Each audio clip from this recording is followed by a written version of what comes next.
வந்துட்டுன்னு சொல்லு. திருப்பி வந்துட்டேன்னு சொல்லு. வணக்கம் மக்களே! எங்களால ரொம்ப நாளைக்கு சின்ன சந்திக்கல வந்து எனக்கு ரொம்ப ரொம்ப சந்தோஷமா இருக்கு. நான் இங்க வந்து திருப்பி பேசுறதுக்கு வந்து ஒருத்தர் காரணம். அது யாருன்னு பார்த்தீங்கன்னா, தல. தலனா அஜித் குமார் கிடையாது. எனக்கு தெரிஞ்ச அண்ணா. நான் இந்த வீடியோல கூட சொல்லியிருப்பேன். அவரு எனக்கு நேத்து கால் பண்ணி எப்படி இருக்கன்னு கேட்டுட்டு, "நான் வீடியோவே போட மாட்டேங்கிறேன்னாரு." நான் சொன்னேன், "இல்ல தல ஏதோ ஒரு மாரி இருக்கு. நான் பண்றது ஒரே இடத்துல பண்ற மாரியே இருக்கு. கொஞ்சம் இம்ப்ரூவ் பண்ணணும்." அப்படின்னேன். "இல்லடா நீ பண்றது நல்லா இருக்கு. பண்ணு." அப்படின்னா, நான் இல்ல தலைவனே என்ன திட்டிட்டாரு. "ஏய் மதன் கொரி எடுத்துவிடான்னாரு." நான் டபக்குனு சிரிச்சுட்டேன். என்னது மதன் கொரியா? நானும் மதன் கொரியும் ஒண்ணா? நான் இங்க இருக்கேன், அவரு எங்க இருக்காரு அப்டின்னேன். "ஏய் அப்டி கிடையாதுடா. மதன் கொரியோட ஸ்டார்ட்டிங் ஸ்டேஜ் எடுத்துக்கோ. இப்ப எப்டி இருக்காருன்னு பாரு. ஸோ நீ இப்ப தான் ஆரம்பிச்சிருக்க. நீ அப்டியே ட்ரை பண்ணிட்டே இரு. இது வந்து கொஞ்சம் கொஞ்சமா இம்ப்ரூவ் பண்ணிக்கோ அப்டியே" அப்டின்னாரு.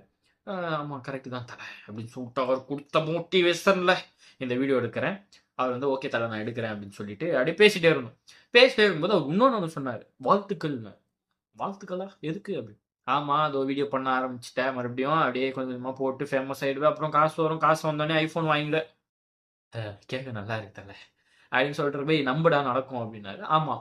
அவர் சொன்னது 100க்கு 100 உண்ம. ஐஃபோன் வாங்குறது கிடையாது. நம்ம ஒரு விஷயம் நம்பி, நம்மளுக்கு பிடிச்சதுக்காகவும், பிடிச்சவங்களுக்காகவும் நம்மளுக்காக முழு நம்பிக்கைய போட்டு வேலை செஞ்சு நம்ம முயற்சி பண்ணோம்னா, அது கண்டிப்பா நம்ம கையில வந்து சேரும். அது இந்த யூனிவர்ஸ் வந்து சேர்த்துரும்ன்றத வந்து நான் பயங்கரமா நம்புறேன். அது கண்டிப்பா நடக்கும். அது கிடைக்குது, கிடைக்கலன்றது அப்புறம். பட் நம்பிக்கை அதானே எல்லாம். இன்னொன்னும் சொன்னாரு. என்னன்னா வந்து, "நீ நாளைக்கே வீடியோ எடுக்கிற, போஸ்ட் பண்ற, நான் வந்து பார்த்து லைக் போடுறேன். உன்னோட முதல் ரசிகன் நான்" அப்படின்னாரு. நான் அது அப்படியே ஒரு மாரி வெக்க வெக்கமா இருந்துச்சு. அப்படின்ற மாரி ஒரு ஃபீலிங். அதுக்கப்புறம் சரி ஓகே தல நான் கண்டிப்பா உனக்காகவே போடுறேன் அப்படின்னு சொல்லிட்டு பேசினேன். அதுதான் இதுலருந்து நான் இன்னொரு விஷயம் என்ன கத்துக்கிட்டேன்னா, ஒரு 100 பேர் இருக்காங்கன்னு வச்சுக்கோங்களேன்.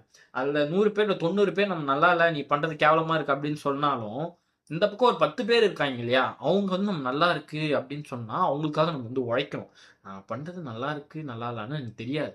நான் பண்றது எனக்கு புடிச்சிருக்கு. அதனால நான் பேசி போடுறேன்.